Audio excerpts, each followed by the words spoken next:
সাদ্দাম, আপনার কাছে আমার প্রশ্ন যে আপনাদের প্রস্তুতি কেমন চলছে, ছাত্রলীগের প্রস্তুতি কেমন চলছে? আপনারা কি সত্যি প্রস্তুত এমন একটা মানে পরিস্থিতি ঢাকা শহরে মানে শেখ হাসিনার আগমনে তৈরি করতে, যার ফলে আসলে শেখ হাসিনাকে, যেসব কথা আওয়ামী লীগ নেতারা বলছেন যে শেখ হাসিনাকে স্বাগত জানাতে লাখ লাখ মানুষ উপস্থিত হবেন, আপনারাই তাকে নিরাপত্তা দেবেন, এমন একটা পরিস্থিতি তৈরি করার মতো দলটাকে বা আপনার সংগঠনকে আপনি প্রস্তুত করতে পেরেছেন কিনা? শেখ হাসিনার প্রত্যাবর্তন বাংলাদেশে একটা ঐতিহাসিক হবে। এটা বাংলাদেশের পলিটিক্যাল ইকুয়েশন সম্পূর্ণভাবে বদলে দেবে এবং বাংলাদেশের একটা গণতান্ত্রিক রূপান্তরের জায়গা তৈরি করে দেবে। এটা শুধুমাত্র আমরা নিশ্চিত এটা না, আমি মনে করি যে এই বর্তমানে যারা সরকারে আছে তারাও নিশ্চিত, এবং যে কারণেই তারা আওয়ামী লীগ সভাপতি বঙ্গবন্ধু কন্যা দেশরত্ন শেখ হাসিনার প্রত্যাবর্তন এটিকে বাধাগ্রস্ত করার জন্য যা যা করা সম্ভব তাই করার চেষ্টা করছে। কিন্তু আমরা সংগঠন হিসেবে আমরা আমাদের কর্মকাণ্ড অব্যাহত রেখেছি। বাধা বিপত্তি, জেল জুলুম, মব, নির্যাতন, মৃত্যু সবকিছু উপেক্ষা করে আমাদের নেতাকর্মীরা সাংগঠনিক, রাজনৈতিক, মানসিক সকল ধরনের প্রস্তুতি সম্পন্ন করছে। এবং সবচেয়ে বড় কথা, সংগঠন তো তার সাংগঠনিক কর্মকাণ্ড পরিচালনা করছে, কিন্তু আমরা যেটা বিশ্বাস করি এবং আমাদের যেটা উপলব্ধি সেটা হচ্ছে যে শেখ হাসিনার প্রত্যাবর্তনের কেন্দ্র হচ্ছে বাংলাদেশের মানুষ।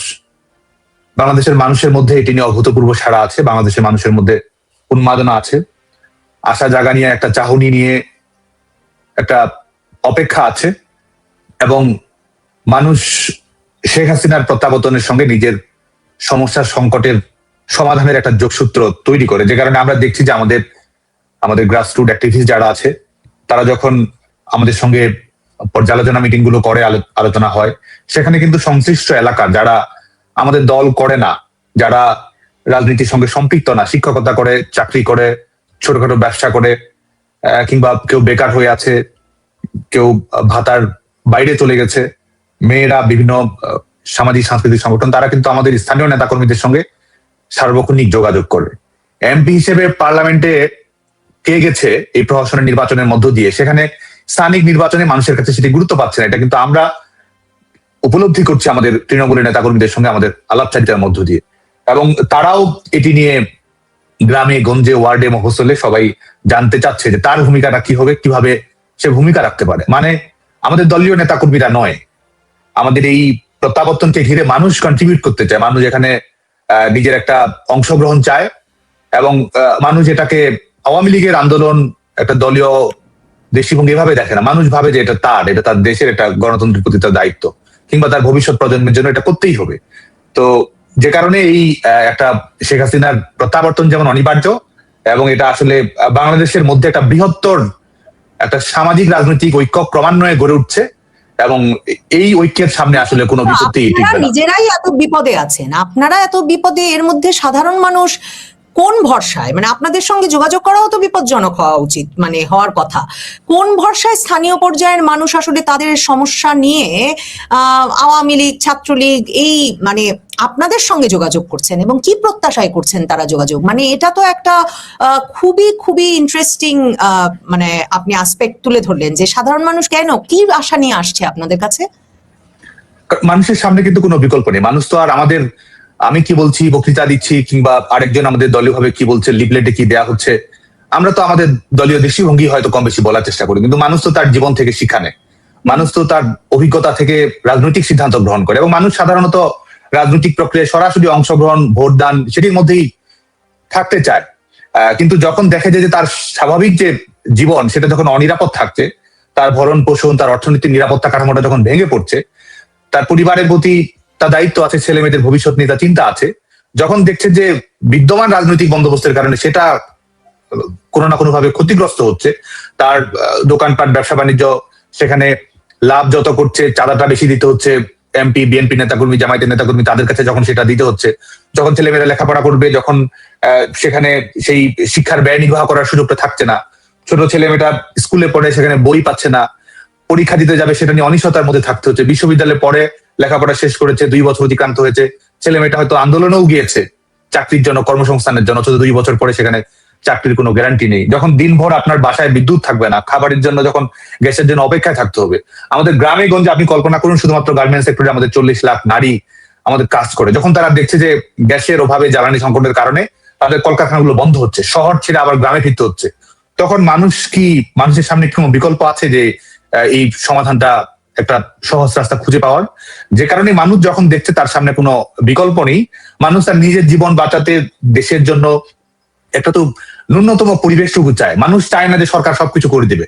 মানুষ আসলে আত্মমর্যাদা সম্পন্ন মানুষ, নাগরিক হিসেবে তার প্রাপ্যটুকু পেয়ে সবকিছু নিজে থেকে বাস্তবায়িত করতে চায়, নিজের সক্ষমতা বিকাশ ঘটাতে চায়।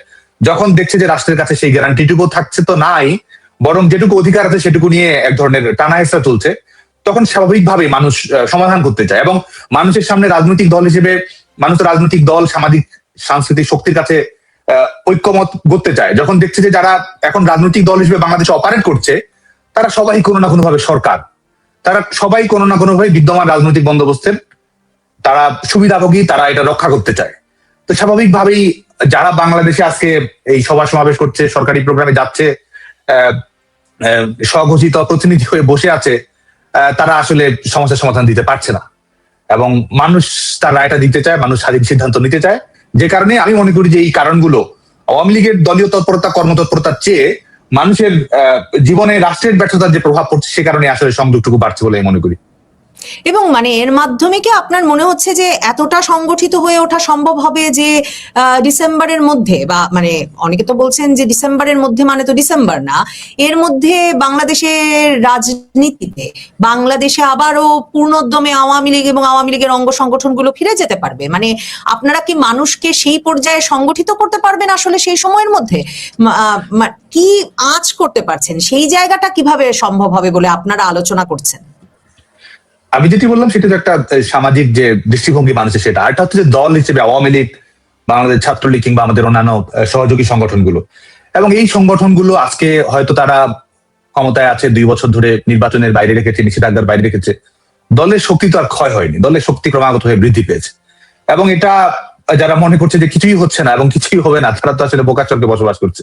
পৃথিবীতে যাই ঘটুক আওয়ামী লীগের শক্তিশালী প্রত্যাবর্তন হবে, এবং বাংলাদেশের রাজনীতিতে যাই ঘটুক আওয়ামী লীগ বাংলাদেশের রাজনৈতিক শক্তি হিসেবে অব্যাহত থাকবে। এবং বাংলাদেশে আওয়ামী লীগ, ছাত্রলীগের সেই শক্তিটা আছে, সেই সাংগঠনিক দৃঢ়তা আছে, সেই নৈতিক ভিত্তি আছে, এবং আমাদের বিপুল বিস্তৃত আমাদের যে সাংগঠনিক কাঠামো, আমরা বিশ্বাস করি আমাদের ওয়ার্ডে, ইউনিয়নে আমাদের সংগঠন যেভাবে ব্যাপক বিস্তৃত, এই সংগঠনকে আপনি কিভাবে আপনি দম বন্ধ করে একটা পরিবেশ, একটা ফ্যাসিবাদী বন্দোবস্ত, একটা গোটা দেশটাকে কারাগার বানিয়ে আপনি কিছুদিন হয়তো আত্মতৃপ্ত থাকলেন যে কিছুই তো হচ্ছে না, কিন্তু এই সব কিছুই তো আসলে তাসের ঘরের মতো সময় মতো ভেঙে পড়বে। এবং সবকিছু তো মেয়াদ আছে, যে কতটুকু দমন পীড়নের মাধ্যমে আপনি আপনার যে বাংলাদেশের একটা গণতান্ত্রিক রাজনৈতিক শক্তি সেটাকে আপনি কতদূর পরাভূত করে রাখতে পারবেন। এবং দেয়ালে তো পিঠ সবারই ঠেকে গেছে, যা খারাপ হওয়ার তা তো হয়েই গেছে, এর চেয়ে খারাপ আর কি হবে? আওয়ামী লীগের নেতাকর্মীরা জানে যে হারানোর আর কিছুই নেই, অর্জন করার আছে। আওয়ামী লীগের নেতাকর্মীরা আত্মবিশ্বাসের সঙ্গে জানে যে বর্তমান যাদেরই হোক, ভবিষ্যৎ আমাদের, ভবিষ্যৎ আওয়ামী লীগের নেতৃত্বে বাংলাদেশের। অথবা আওয়ামী লীগের নেতাকর্মীরা আত্মবিশ্বাসী, আওয়ামী লীগের নেতাকর্মীরা সাহসী, আওয়ামী লীগের নেতাকর্মীদের নৈতিক শক্তিটাও বেশি, কারণ আওয়ামী লীগের নেতাকর্মীরা দেখেছে যে জনগণের কাছে আওয়ামী লীগ রাজনৈতিক দল হিসেবে এবং সরকার হিসেবে পারফর্ম করেছে, এবং মানুষ তার পার্থক্যটা দেখছে। বিএনপি সরকার, অন্তর্বর্তী সরকার এবং আওয়ামী লীগ সরকারের পার্থক্যটা মানুষ দেখতে পাচ্ছে। এবং মানুষ তো আপনি কি দেখাচ্ছেন, কি করতে পারছেন, সেটাই তো মানুষ দেখবে। মানুষের কাছে শেষ পর্যন্ত ফলাফলটাই গুরুত্বপূর্ণ, তথ্য উপাত্ত পরিসংখ্যান, তার জীবনযাপনে কি আসে না আসে সেটা গুরুত্বপূর্ণ। তো সে কারণে আওয়ামী লীগের নেতাকর্মীদের সেই নৈতিক জায়গাটা অনেক শক্তিশালী হয়েছে। আর দেখুন যে আমাদের এখন আপনি যদি চিন্তা করেন যে মিছিল কতগুলো হচ্ছে, আর্মি নামিয়েছেন, নিষেধাজ্ঞা দিয়ে রেখেছেন, ঢাকা শহর তো বা অন্যান্য আমাদের জায়গাগুলোতে কতটুকু হচ্ছে, আসলে তো সেটা দিয়ে তো বাংলাদেশের 17 কোটি 18 কোটি মানুষ যদি থেকে থাকে, একটা রাজনৈতিক দল হিসেবে আওয়ামী লীগের যে গণভিত্তি আছে এবং যে সাংগঠনিক শক্তি রয়েছে আমাদের তৃণমূল পর্যন্ত, এই সংখ্যাটা যদি আপনি চিন্তা করেন, তারা তো প্রস্তুতি নিচ্ছে, তারা তো, এবং এই প্রস্তুতি তো আপনি ঠেকাতে পারবেন না। এটাকে নিষেধাজ্ঞা দিয়ে আপনি প্রস্তুতি ঠেকাতে পারবেন? কারাগারে আপনি 4 লাখ 5 লাখ পাঠিয়েছেন, তা আওয়ামী লীগের নেতা কর্মী তো কোটির বেশি। তা আপনি এই তাদেরকে, গোটা বাংলাদেশটাকেই তো আপনি, কারাগার তো আছেই বাংলাদেশ, আনুষ্ঠানিকভাবে কারাগার হয়তো ঘোষণা করতে হবে। এবং আরেকটা দেখুন যে কতগুলো ভুয়ো প্রোপাগান্ডার উপরে আওয়ামী লীগের বিরুদ্ধে রাজনৈতিক ভাবে মোকাবেলা করার চেষ্টা করা হচ্ছে। এই দেশ থেকে চলে গেছে, এই কোথায় আওয়ামী লীগের পলায়ন পর হয়েছে। আজকে দেখুন যে আজকে রাজনৈতিক বাস্তবতার কারণে স্থান পরিবর্তন করতে হয়েছে অনেকে, কিন্তু আমাদের নেতাকর্মীরা তো দেশে অপারেট করছে, দেশের অভ্যন্তরেই তো আমাদের রাজনৈতিক মূল শক্তি। এবং যারা দেশের বাইরে আছে তারা ধাপে ধাপে আমাদের দেশে প্রত্যাবর্তন করছে, তারা প্রত্যাবর্তন বাধাগ্রস্ত করছে। তারপরেও আমাদের নেতাকর্মীরা কিন্তু স্বাভাবিকভাবে দেশে ফিরে গণতান্ত্রিক রাজনৈতিক প্রক্রিয়া অংশগ্রহণ করার চেষ্টা করছে। অতএব আমি মনে করি যে এটা এই যে আজকে দেখুন যে আমাদের আজকে তারা হয়তো দেখছে যে সবার সমাবেশ আওয়ামী লীগের দেশে ফেরার একটা পরিস্থিতি তৈরি হয়েছে, সেটা আপনারা আজ করতে পারছেন, আপনাদের নেতাকর্মীরা ফিরতে শুরু করেছেন। এবং এর সঙ্গে একটু যুক্ত করে দিই সাদ্দাম, 15ই আগস্ট গেল, এরপর কিন্তু বিভিন্ন জন স্ট্যাটাস দিয়েছেন যে আওয়ামী লীগ ডিসেম্বরের মধ্যে কিভাবে ফিরবে। 15ই আগস্টে পর্যন্ত একটা বড় শোক মিছিল করতে পারলো না, বঙ্গবন্ধুর বাড়িতে 32 নম্বরে ফুল দিতে যাওয়ার ভিড় হলো না। মানে যারা গেছেন তাদের পরিণতি খুব খারাপ হয়েছে, মানে তাদের পেটানোর জন্য সেখানে লোক ছিল, পুলিশ তাদের ধরে নিয়ে গেছে। কিন্তু প্রশ্ন করছে যে সংখ্যায়, বিরাট সংখ্যায় কেন গিয়ে আওয়ামী লীগ সেখানে উপস্থিত হলো না এই 15ই আগস্টেই? বা মানে সংখ্যার প্রশ্নটা বারবার আসছে, কারণ সংখ্যায় না নামলে আপনাদের নেত্রী গিয়েই বা ঢাকায় নামবেন কি করে, আর আপনারাই বা নামবেন কি করে? আর বাংলাদেশে ফেরার তার মানে একরকম পরিস্থিতি হয়েছে, অনেকে ফিরছেন। একটা হচ্ছে যে ধাপে ধাপে আমাদের সংগঠন আন্দোলন তো অগ্রসর হচ্ছেই, আর একটা হচ্ছে যে সংগঠনের শক্তির বহিঃপ্রকাশ, সেটার বহিঃপ্রকাশও কিন্তু একটা রাজনৈতিক কর্মকৌশলের বিষয়। সেটা আওয়ামী লীগ তার রাজনৈতিক সিদ্ধান্ত অনুসারে যখন প্রয়োজন মনে করবে গণমানুষের জন্য, গণতান্ত্রিক আন্দোলনের স্বার্থে, আওয়ামী লীগ সেটা করবে। কিন্তু কেউ আপনি দেখছেন না বলে কিছুই হচ্ছে না এটা মনে করারও কোনো কারণ নেই। আজকে যারা বিশেষ করে বিএনপি সরকার, তাদের উদ্দেশ্য করে আমি এটা বলবো, আজকে দেখুন যে এই জাতীয় শোক দিবসে গোটা বাংলাদেশের মানুষই তো প্রত্যেকটা ঘরকে 32 নম্বর বানিয়ে রেখেছে। এই বাংলাদেশ ছাত্রলীগের কর্মসূচি যদি দেখেন, আপনি যদি শুধু চিন্তা করেন যে কতজন নেমেছে, পত্রিকায় দেখা গেছে কতজন, অডিও ভিডিওতে, আপনি যদি মানুষের অংশগ্রহণটা দেখেন যে জাতীয় শোক দিবসের কর্মসূচিকে কেন্দ্র করে আমাদের আওয়ামী লীগের কথা বাদও দিয়ে বাংলাদেশ ছাত্রলীগের কর্মসূচি দেখেন, প্রত্যেকটা ওয়ার্ডে ইউনিয়নে আমাদের নেতাকর্মীরা কর্মসূচি পালন করেছে। হয় তারা প্রত্যেকটা ওয়ার্ডে ইউনিয়নে, তা এই এখানে তো আর এটা তো শুধু ঢাকায় 20 জন, ওখানে 30 জন, এখানে রেকর্ডেড আছে কিনা সেটা না, আমাদের গোটা বাংলাদেশে সমস্ত নেতাকর্মীরা প্রত্যেকটা শিক্ষা প্রতিষ্ঠানে কোনো না কোনো কর্মসূচি তারা পালন করেছে। হয় অসহায় মানুষের মধ্যে খাদ্যদ্রব্য বিতরণ করেছে, না হলে একটা বঙ্গবন্ধু প্রতিকৃতি বানিয়ে সেখানে শ্রদ্ধাঞ্জলি নিবেদন করছে, না হলে ঝুটিকা মিছিল করছে, না হলে মশাল মিছিল করেছে, না হলে মন্দিরে কিংবা মসজিদে মিলাদ মাহফিল কিংবা প্রার্থনা সভার আয়োজন করেছে। তো এই যে গোটা দেশব্যাপী আপনার এই সাংগঠনিক বিস্তৃতি ঘটাচ্ছে, আজকে সংগঠনের শক্তির বহিঃপ্রকাশ হিসেবে হ্যাঁ এটা আপনি বলতেই পারেন যে ঢাকার একটা বৃহত্তর কর্মসূচি, হ্যাঁ সেটা যদি বেড়েও নেই যে এটা সেটাও ধাপে ধাপে ঘটবে, কিন্তু দেশব্যাপী কিন্তু আওয়ামী লীগের কর্মসূচি কিন্তু অব্যাহত আছে এবং এটা ক্রমাগতভাবে বিস্তৃতিটা এটা ঘটছে। এবং এটা ঘটছে বলেই এটা কিন্তু তারাই নিষেধাজ্ঞা, তারাই দমন পীড়ন, তারাই গ্রেপ্তার অভিযান, এগুলো অব্যাহত হয়ে বাড়াচ্ছে। এবং আওয়ামী লীগের নেতাকর্মীরা যারা কারাগারে আছে তাদের জামিন পাওয়ার তো কোনো সুযোগ নেই।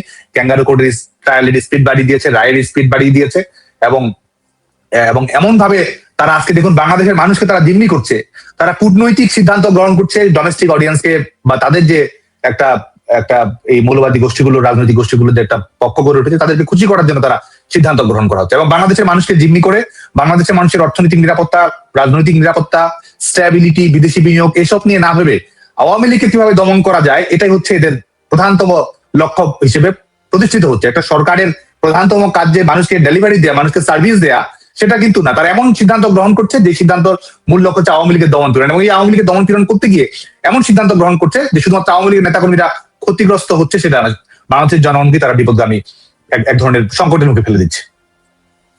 শেখ হাসিনার নিরাপত্তার বিষয়টা নিয়ে আপনারা কি ভাবছেন? মানে শেখ হাসিনা বাংলাদেশে ফিরলে তিনি নিরাপদ থাকবেন কিনা সেটা নিয়ে মানে আন্তর্জাতিক বিভিন্ন পক্ষেরও উদ্বেগের কথা আমরা শুনছি। নিশ্চয়ই আওয়ামী লীগ এবং আওয়ামী লীগের অঙ্গ সংগঠনগুলো সেটা নিয়ে চিন্তা করছে। শেখ হাসিনার নিরাপত্তার বিষয়টা আপনারা কিভাবে, মানে সেটা কি আপনাদের পক্ষে দেওয়া সম্ভব হবে?